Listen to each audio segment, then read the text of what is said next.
Petit match, des équipes peut-être semblables. Hein.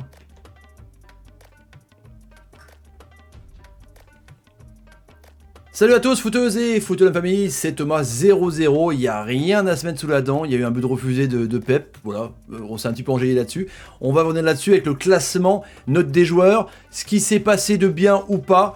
Mais bon, on va dire que c'est un match équilibré les amis, contre les deux équipes les plus fortes évidemment de ce groupe. Mais d'abord, combien ça vaut les amis, ce match nul? Merci encore une fois à ceux qui likent les vidéos, vous êtes des grands gueudins, ça aide la chaîne à progresser, ça aide la vidéo à être mise en avant sur YouTube, donc merci à vous. Et le petit bouton rouge, s'abonner et la cloche pour ne rater aucune vidéo. La vidéo est sponsorisée par OneFootball, première application mondiale de football. Attention, une tête de Ronaldo ou Giroud, ils n'ont pas été ouf, hein. Sur iOS Android.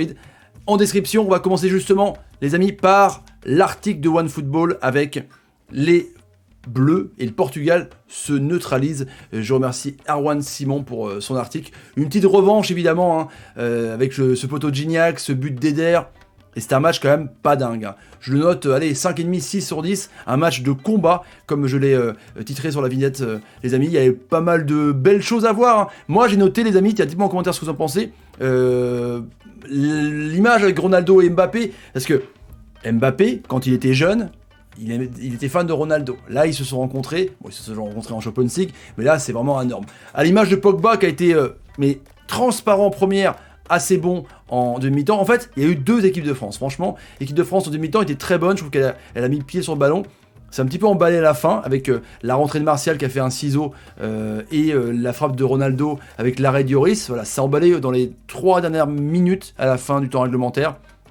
Sinon, c'est un match énormément de combats. Il y a eu 11 fautes pour les Français en premier mi-temps, c'est juste ouf. Et donc voilà, on s'en souvient de Gignac, cette aide d'honneur, hein, avec Carvalho qui était déjà là évidemment les amis, hein. Et il y avait Pep qui était là, il y avait du monde, Rezo Sanchez qui était là aussi, Lopez on voit, et Eder au premier plan qui remercie Gignac, Gignac, je mec qui dit Kenji Girac, n'importe quoi, Gignac par rapport à ça.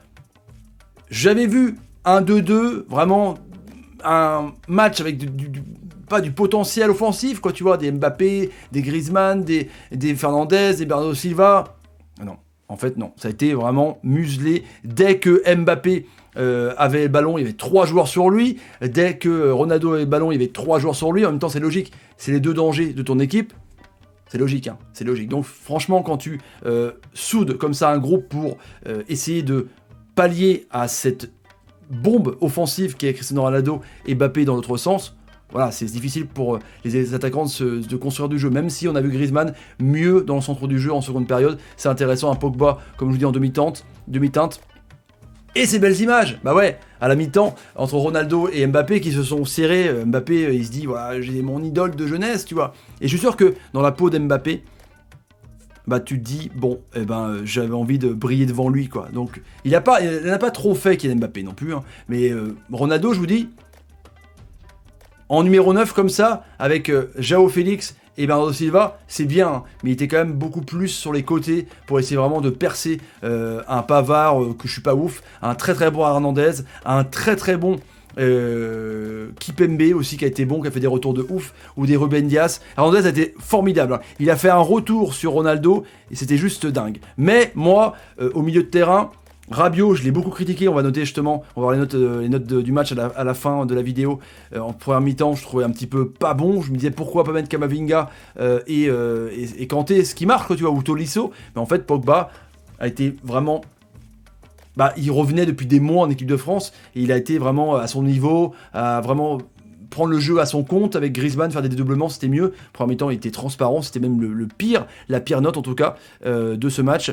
Et puis Camavinga n'est pas rentré. Alors il y a Martial qui est rentré, il y a Coman, tu vois, je m'attendais à avoir un petit peu plus de vitesse au milieu de terrain, parce que c'est vrai que Kanté, Pogba, Rabiot c'est un box-to-box qui perce, mais bon, c'est pas non plus ouf, hein. C'est pas non plus la panacée. Camavinga a la rapidité un peu plus et un peu plus de fougue. J'aurais peut-être mis un peu plus de technique, plus de fougue pour Deschamps qui a pas fait beaucoup de changements. Il y a eu Cancelo, il y a eu du Trincao, tu vois, il a essayé des trucs, du Sanchez. Santos a essayé beaucoup plus de choses offensives que Deschamps qui est resté sur son match nul.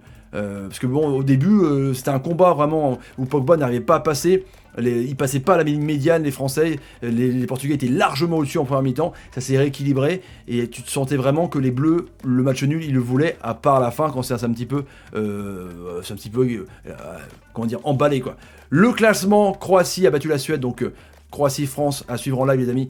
Ce sera mercredi soir, donc 7-7 quoi. Il y a un goal average un peu en avance pour les Portugais, ils ont plus 5, les Français en plus 3. Et le premier est qualifié, hein. Donc faut faire attention quand même dans ce groupe. Il faut pas faire de faux pas contre la Croatie, même si c'est une compétition un petit peu étrange, mais c'est bien quand même pour les champions du monde de se qualifier quand même, on est d'accord. Le Portugal avait fait le Final Four de ce UEFA National League Motherfucker, les amis. Note de joueur, on y va, avec donc, fallait voir les notes de joueurs à la mi-temps. Donc Lloris a fait un bel arrêt à la fin, j'ai trouvé. N'Golo Kanté, bon, mais pas ouf en sentinelle, alors que c'est pas son poste. C'est Rabiot qui venait vraiment chercher les ballons entre Kimpembe et Varane. Un très bon Kimpembe, un très bon Hernandez. Pavard, j'aime pas, de toute façon, c'est comme ça. Les notes kiff-kiff, hein, 7-7. Ronaldo, 6,3. Waouh, là c'est ça qui est quand même. Semedo, Pep, très bon. Ruben Dias qui a fait un carton jaune dès le début sur une grosse faute sur Giroud qui avait l'arrière du crâne en sang. Guerrero, magnifique, franchement j'adore ce joueur, un des meilleurs latérales gauche du monde hein, pour moi. Enfin j'exagère mais c'est un monstre fini quoi. Fernandez très très bon, Félix très très bon aussi, en faux numéro 9, d'accord. Ronaldo prenait plus cette place là, j'ai trouvé en tout cas.